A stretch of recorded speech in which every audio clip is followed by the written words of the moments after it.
Nick, it's great to have you back again. Good to be back on. Hey, and always good to see you in person. And here we are at Contact in the Desert, as you can see in the background.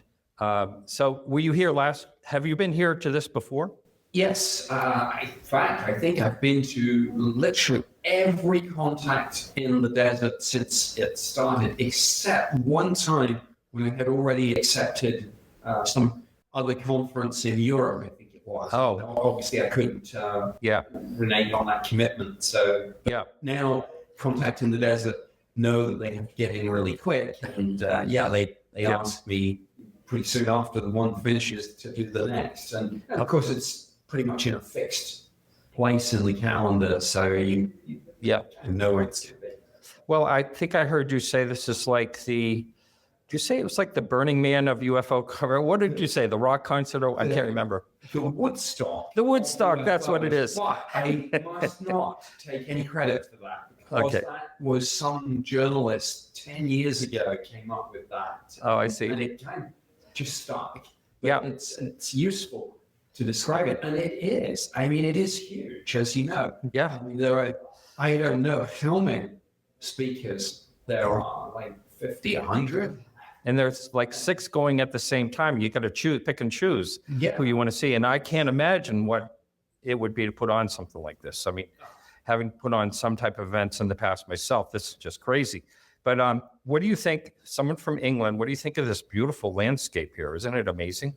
Oh, I love it. But of course, I've lived in the US now since 2012. And I live in Tucson, Arizona. So it's not that much different. It's actually quite similar. Yeah. And I'm one of very few people here in Indian Wells or Palm Springs or however you describe where we are, for whom it's probably as hot at home as it is here. That's right. Yeah. I think it was 97 Fahrenheit in Tucson yesterday and maybe 99 here. So it's broadly equivalent, but I'm used to it now. Yeah. This is a little side thing, but I thought it'd be fun to announce this. Just a few minutes away from here, I did Merv Griffin's estate appraisal of all his properties, but he had a beautiful Moroccan-style ranch, 52,000 square foot home, only about 10 or 15 minutes from here. And I just fell in love with the area. I spent some time there, but it's just gorgeous. People don't, you wouldn't know it's such a gem unless you actually visited here. No, but I mean, so many celebrities from the golden era. That's right. The Rat Packs. Bob Hope, Sinatra, Gene Autry, Cary Grant. Yeah.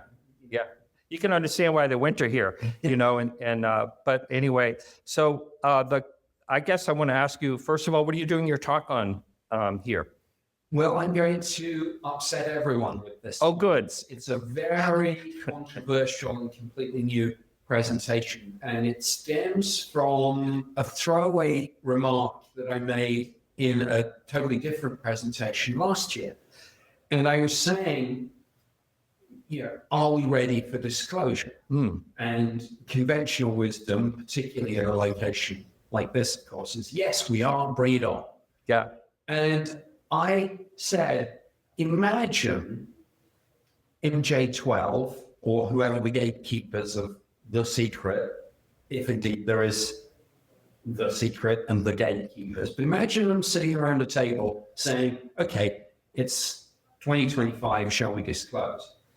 And a lot of people say, okay, it's about time. It's been 80 years. Let's just get it out.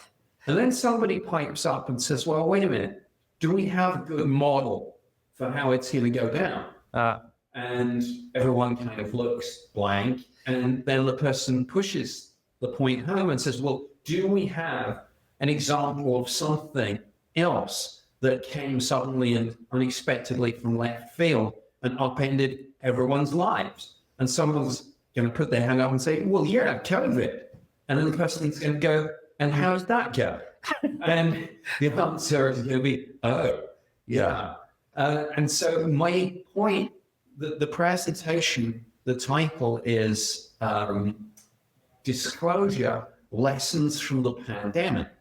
And my central thesis is that because we got the response to COVID so wrong, in a situation where we had contingency plans, for a global pandemic. Mm-hmm. And yet, pretty much all the big calls were wrong.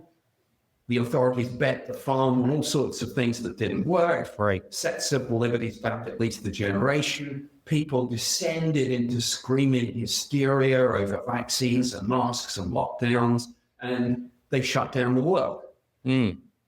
If we did that for a global pandemic, which was hardly new or unanticipated, what the heck is going to happen if we suddenly disclose aliens or a non-human intelligence, particularly if it comes with a dark side? So I am going to be explaining how, because I think even now, looking in the rearview mirror, people forget how crazy those times were. Yes. No one that didn't live through it will ever believe it. That's right. You know, I said a number of times, we'll think of life as before the pandemic and after the pandemic. That's kind of how we judge things, or how, like, oh, do you remember what it was like before, you know, when people actually worked in offices and things like that? And now it's like they just swarmed all over the country in different, you know, locations. Real estate went up in rural areas. You know, there's a lot of things that changed. But I know what you're also talking about, like closing of schools and things like that. I'm wondering if it would be that dramatic, though, you know, because we seem to be like hinting along. It seems like the general public may have an idea, but again, a lot of people don't pay attention to this type of niche either. So they may be blindsided. Like all of a sudden, if we say there's life, you know, that we've been visited by. And we're in an echo chamber here. I mean, of course, if I say, you know, who's ready for disclosure at a UFO conference, everyone's going to say, yeah. That's right. But this is not indicative of society. It's not representative, really, in any way, because the people here are deep specialists. They're passionate about it. They're knowledgeable about it.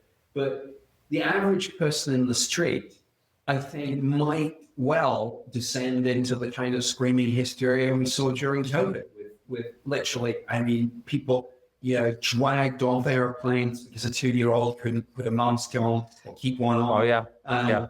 You know, children sent home from school when they were statistically more likely to die in a car crash on the way to school than a COVID or at school. Yeah. And people forget all this. Yeah. And so I think this is going to be the central thesis, but I'm going to use it. I'm going to expand it to make a couple of other points, which all kind of bleed into each other. One is that government can take away your freedoms very, very quickly if people are angry and scared.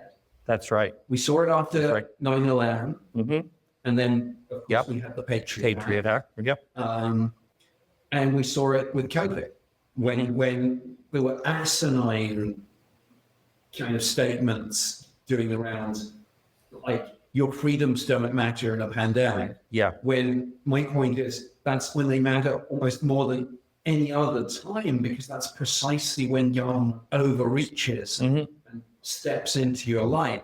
Yeah. So I'm drawing this parallel between COVID and disclosure in terms of government control, fear, anger, manipulation, propaganda, and also the idea that some conspiracies and conspiracy theories turn out to be true. Yep. So, case in point, Lab Leak.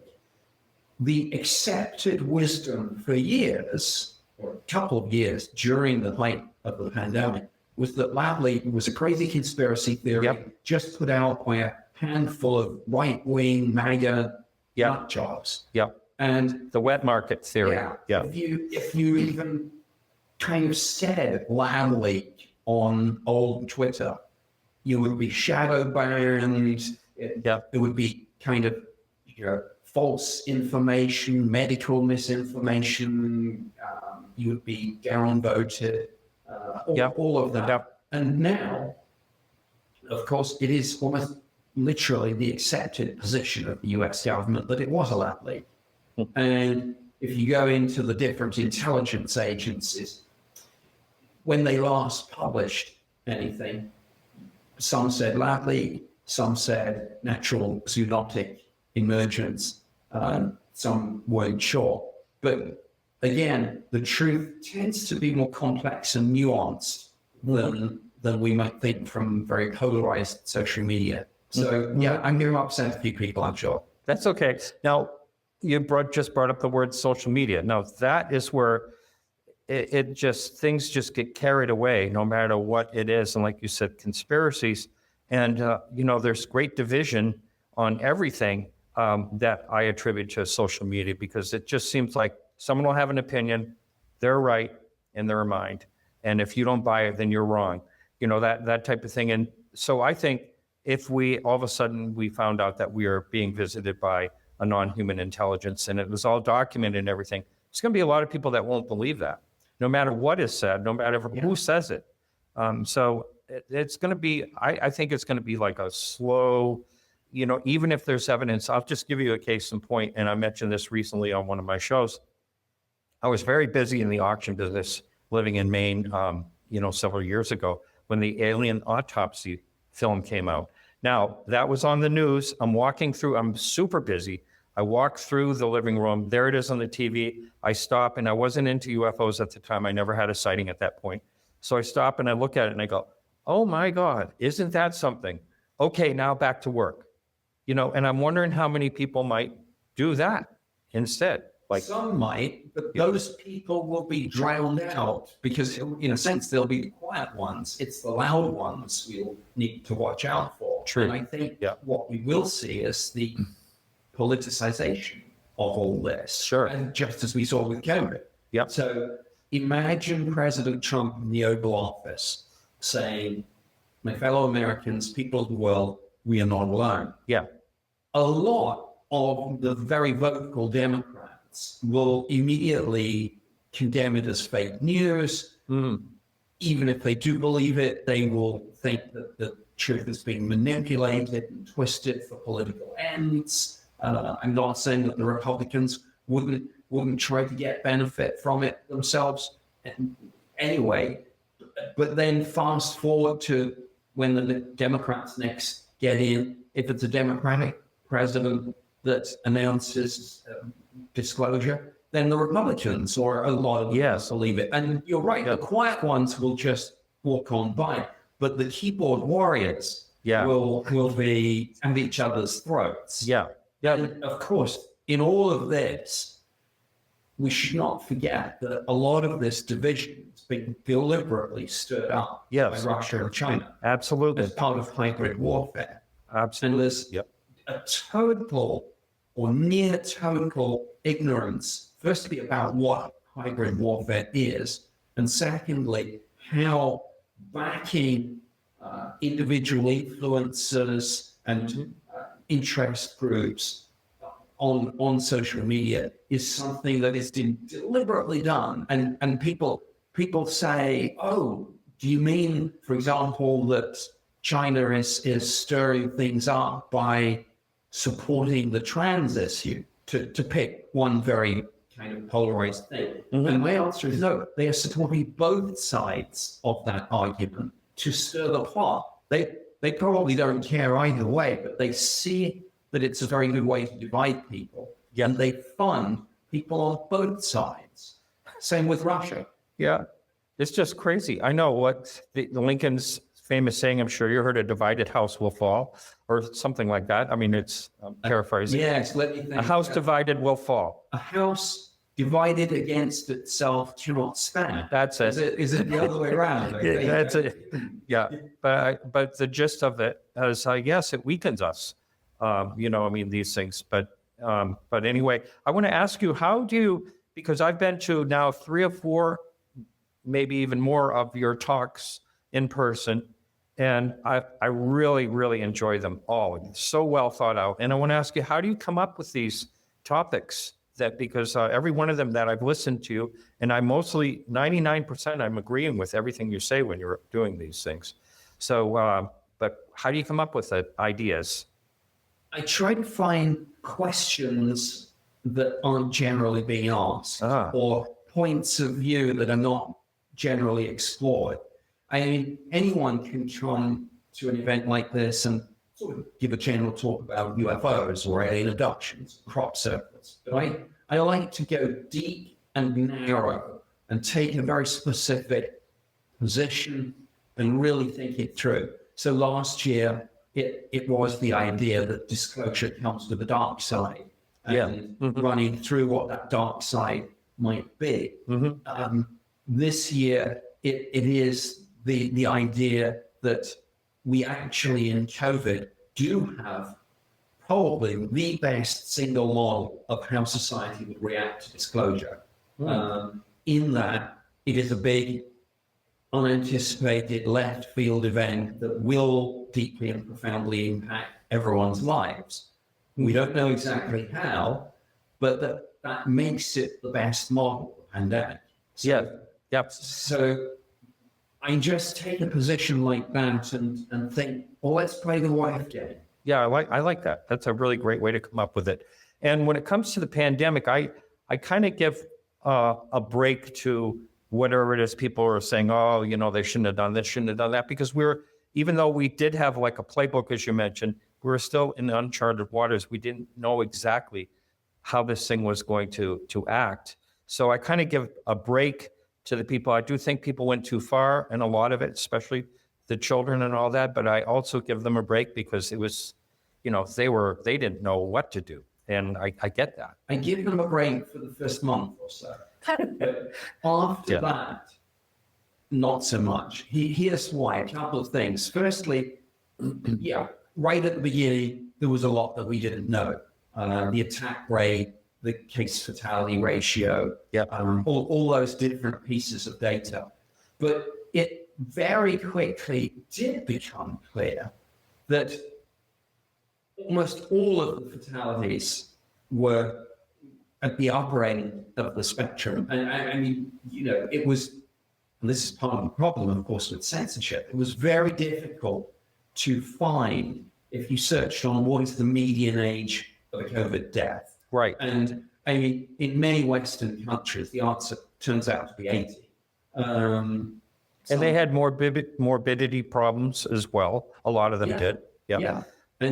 And yet, so very quickly, it should have been obvious that it was only really affecting the elderly, people with pre-existing health conditions, and people with obesity.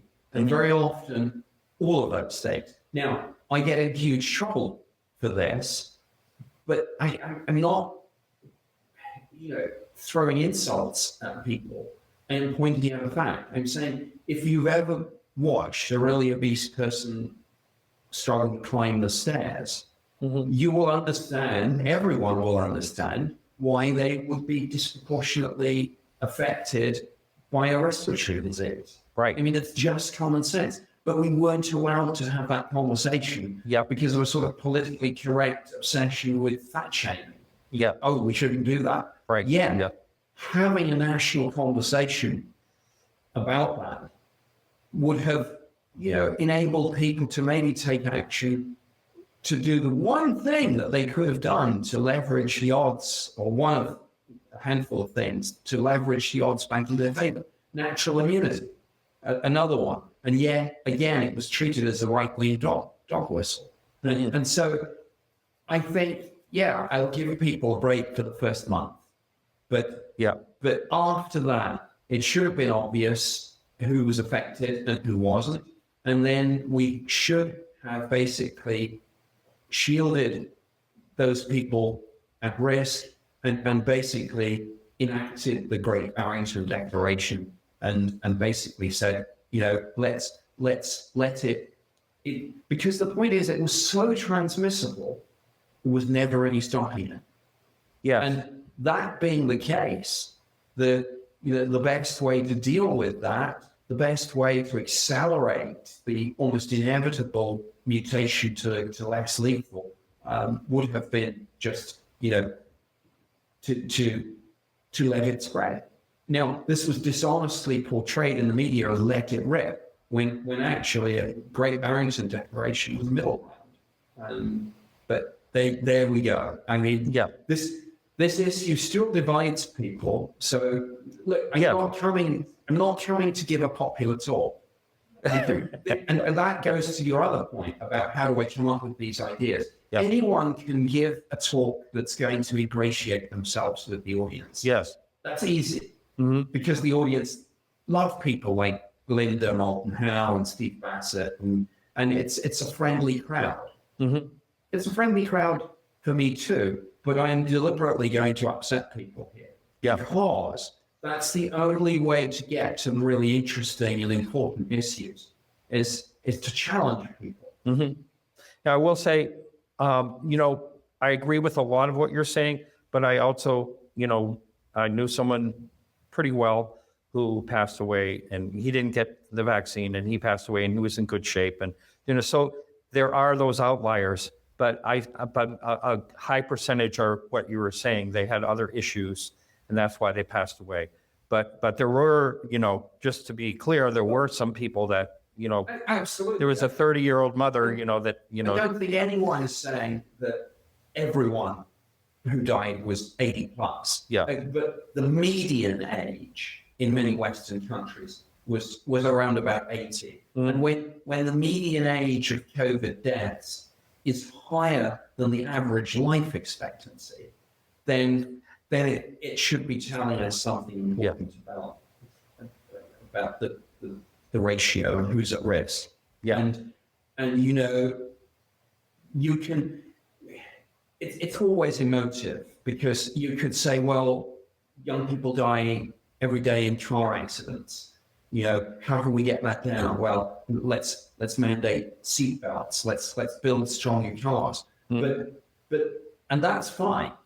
But with COVID, we have this kind of absolutism that people are trying to get it down to zero. And the equivalent there would be saying, let's ban the motor car altogether. And yeah, sure, if you had banned the motor car, those young people would have died. But the costs, just in terms of economic costs, social costs, and whatever, are too high.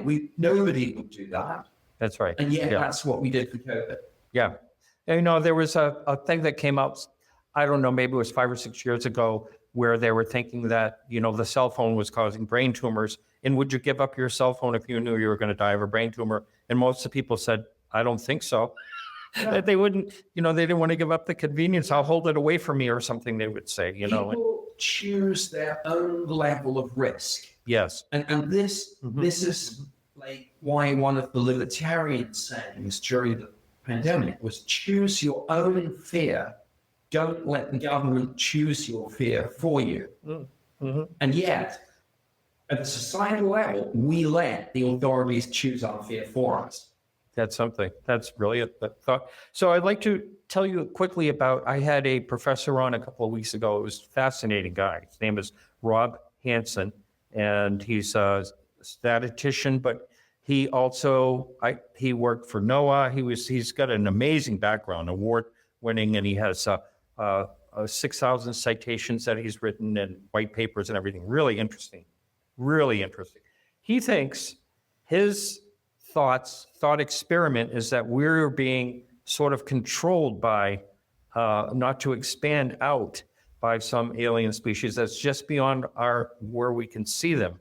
But he thinks with, the UFOs, he goes into the count, he thinks, there's something to the UFOs. It's possible this and possible that. And he goes all through that. And I just wondered, have you ever heard of any type of theory in that we're being watched and possibly controlled? Oh, yeah, absolutely. And the idea, there are various overlapping theories, but there's, for example, the simulation theory and various variations on simulation theory, which would tie in with this idea that holds that actually there are several civilizations out there that would be obvious to us if we could see them, but what we're being presented with is a simulation, and that the universe as we perceive it is not how it actually is. So I think those ideas are similar. Yeah. I think that's fascinating. I mean, it's a fascinating theory, and some people think that the ghosts are related. everything's related in some type of way. And so I'm just going to ask you this. Do you think there's, the shock values theory is that that's a lot of different things going on. Do you kind of agree with that, like interdimensional possibly time travels, possibly, all these different type of theories? Do you think that they're all possibilities, or some of it is all possible? Oh, I think they are. And of course, they're not mutually exclusive. So as I often say to people, it's not an either or here. You can have extraterrestrial visitation and time travelers through the future and intrusion from other dimensions, and all sorts of other things. I mean, it's not like if you have one, you can't have the other. Right. And here's another question that people ask me that I'd just like to get your opinion on. They'll say, well, okay, I saw a UFO, and the one that my sighting did not have lights on it, but it had an overall like a blue glow on it. But still, a lot of people say, why on earth do they have lights? Yeah. So I hear this all the time, and I say, well, look, it's people think they're being clever asking that question, but actually it can kind of, the question itself contains a very anthropocentric assumption, which is that the lights we see on UFOs are like the lights we see on aircraft, i.e. they are anti-collision lights and navigation lights and things like that. Whereas the lights could be the byproduct of the propulsion system. The lights could signify, information. They could be decorative. We don't know what the lights are on UFOs, but it's very unlikely that they are anti-collision lights. Yeah, I would say. Now, last time that you were actually on my show, it was a great talk, and we were talking, it was during the drone flap, if you recall. From what I understand, and Mark D'Antonio joined us, all three of us were on. It's still, according to some people, it's still ongoing. So my question is, what do you think of the FAA's declaration that, oh, yes, we know these were being tested, when previously they said we have no idea what they are? What do you think of that? Yeah, I think there's a bit of bureaucratic confusion there. What an FAA authorized research drone is, and is up for grabs. I think the new administration just wanted this to go away because President Trump got asked about it literally on the first day of his second term in the Oval Office. Somebody, Peter Ducey, I think it was, shouted out a question, hey, what about drones? And the president said, well, I'll get an answer for you within 24 hours. And I think they were then under such pressure that they kind of did that thing whereby it's like, okay, some of the drones are probably hobbyist drones and commercial drones and all sorts. And then they presented that as the answer, whereas I think everyone always accepted that, yeah, sure, some of them are drones, but some aren't. And what about those? Yes. Now, the problem with that is that this whole question is just really part of the wider UAP debate. And the problem with the UAP issue at the moment in government is that we are in a bit of a kind of awkward time because the House Oversight Committee has been effectively leading on this in Congress. I mean, other committees are involved, Senate Armed Services Committee, for example, but generally it's the House Oversight Committee. And they very much kind of bet the farm on the whistleblowers. And that's fine as long as they can come up with the goods. And then the problem is that now we have the task force on the declassification of federal secrets. And obviously that's headed up by Anna Paulina Luna, who also sits on the House Oversight Committee. Tim Botched is involved, a number of other people.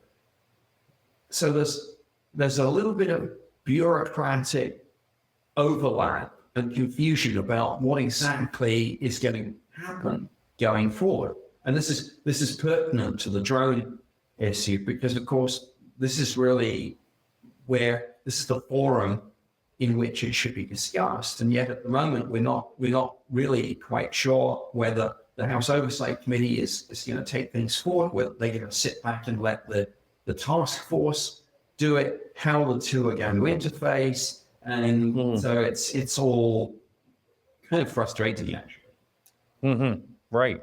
So the last question I'd like to ask you is, I don't know if you watched any of the videos with like Matthew Brown about Immaculate Constellation and a few other people. So I get, and there's the Skywatchers, I think they're called.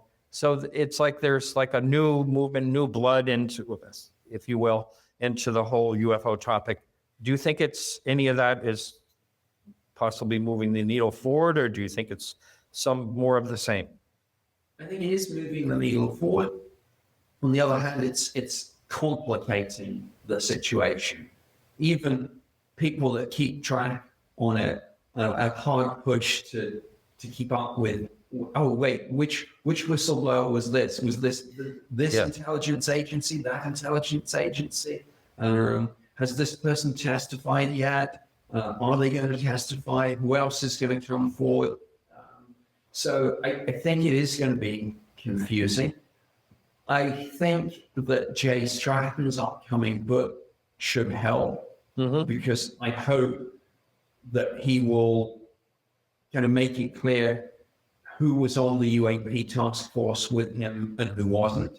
And I mean, obviously we know that David Grush was. In fact, David Grush was the person who Jay told, go to all the different parts of the military and the intelligence community, go find who knows what, go find who the point man is, and make sure that we have a representative in every agency, which is why we've now got so many of these people coming forward, because people are saying, yeah, I was on the task force. I was the representative from this 3-letter agency or that 3-letter agency. So I hope Jay's book will help. I think it's still going through DOPSA at Pentagon for its security clearance, but I have not spoken to Jay for a while.